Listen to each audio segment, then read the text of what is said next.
61 team. Leonard Camp, Don Gibson, and Lloyd McClafin walked onto the field at Cherokee Chiefs Stadium November 5th. They were part of the 1951 undefeated football team and were honored at halftime. As they watched the Chiefs play the Canton Tigers Friday night, they remembered their own season. They remembered their victories, the heartache of losing the state championship title. But most of all, they remembered their teammates and what it meant to truly work as a team. All three graduated from CHS in 1952. Their senior year, they were 10-0. It was a perfect season, and it was a perfect time to return to Cherokee to watch the 2010 Chiefs accomplish the same feat. Both Camp and Gibson drove from Oklahoma City, and McClafin traveled the furthest. He flew in from Seattle, Washington.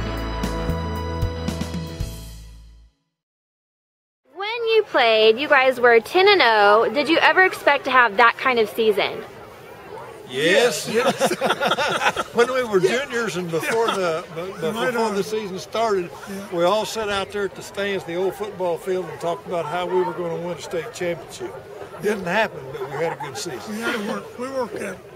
Good. And I want to say that we started out as sophomores, won, tied one, lost 8.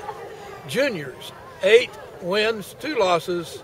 And that senior year we expected to go all the way. Nice. So what helped you to achieve an undefeated season?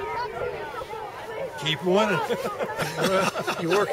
Well, you have to work hard. Practice, you got to get a lot of it's what you do at practice, and having fun together is an immense part of it. Also, teamwork. Yeah, and Floyd Gass was a great coach. The late Floyd Gass, great coach. This was his first coaching assignment out of college. Did a great job with us. And for those who may not know it, he ended up being head football coach at Oklahoma State.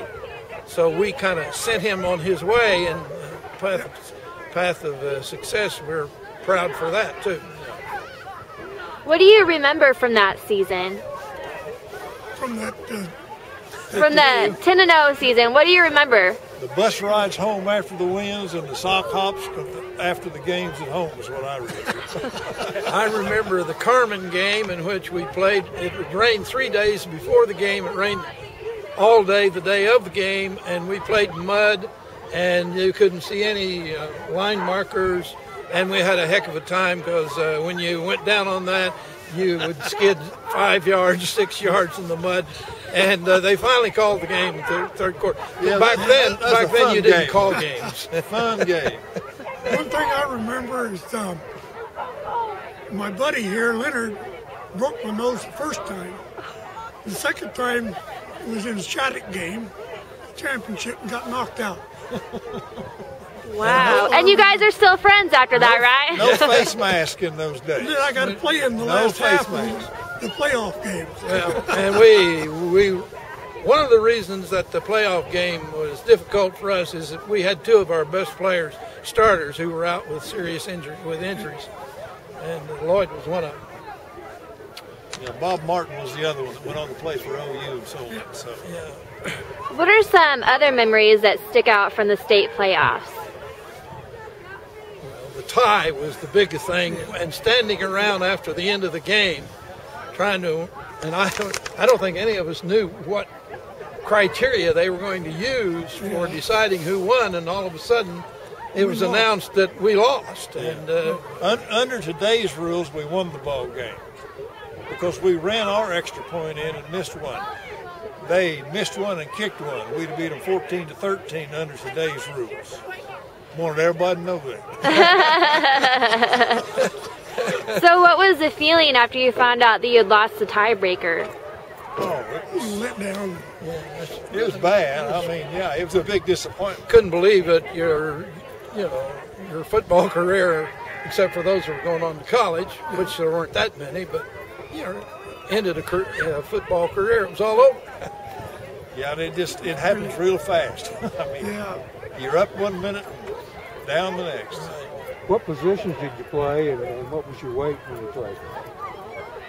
I played offensive end and defensive linebacker on the left side of the line, and weighed probably 155 pounds. I played guard, offense and defensive, weighed 175 pounds.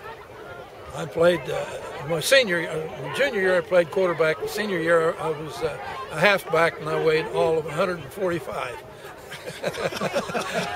Nice. The biggest guy on our team was, I think, Dill Heidemann, weighed 186. Didn't he? Yeah. Our fullback was also weighed about 145 or 50 at best. Soaking wet. Soaking wet. But you didn't want to let him hit you in the back. No. It was mean. Yeah. What advice do you have for the current Cherokee football team? Take it one game at a time. Don't look ahead down the road. Yeah.